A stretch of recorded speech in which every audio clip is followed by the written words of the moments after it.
का करत तारू? पाउडर लगावतनी। चल ना मोइलो गांव के कोई घाट है तो यही ना चली का?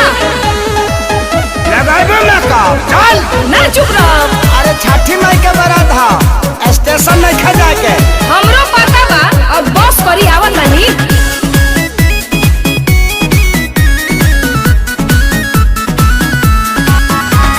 पूजा के सारा सामान दौरा में देनी सोई हाथ तो देखते बानी तुम ही नट रुकिए राजा अब तानी होके तैयार। पूजा के सारा सामान दौरा में देनी सही हार चला तुम ही नट रुकिए राजा अब तानी होके तैयार। भारी लगता सबके हुआ जाई घरे ता तू घाट जाई बुका सबके हुआ जाई घरे ता तू घाट जाई बुका मेकअप लगावाला के फेरा में और के बेरा बिताई बुका मेकअप लगावाला के फेरा में और के बेरा बिताई बुका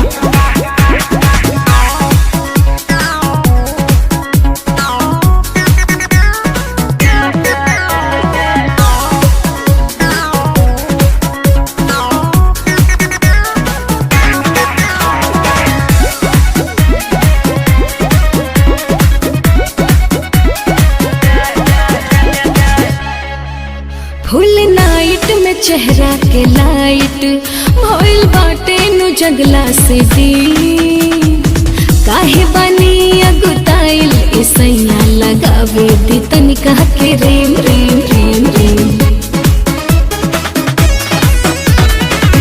भूखल बाड़ू छठ के बरतिया हे धानी बदल तू बापा नयतिया ए धानी सब कुछ जाना तानी हम हमरा के सिखैबू का सब कुछ जाना तानी हम हमरा के सिखैबू का मेकअप लगावाला के फेरा में और के बेरा बितई भूका मेकअप लगावाला के फेरा में और के बेरा बितई भूका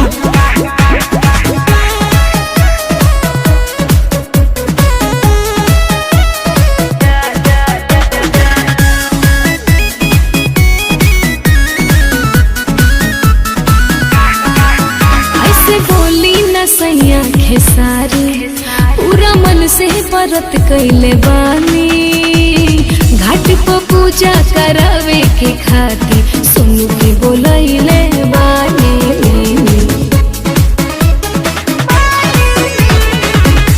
कहला पसाचिया चला गता तहरा हो निकल पीरियंका तू जल्दी बहरा हो यादो राज देव नील कमल के लेट करई बुका यादो राज देव नील कमल के लेट करई बुका मेकअप लगावाला के फेरा में और भाके बेरा बितई बुका मेकअप लगावाला के फेरा में और के बेरा बितई बुका मैंने सब सामान सरिया का मोड़िए पला दे के चल मेकअप लगावाला के फेरा में और के बेरा बितई बुका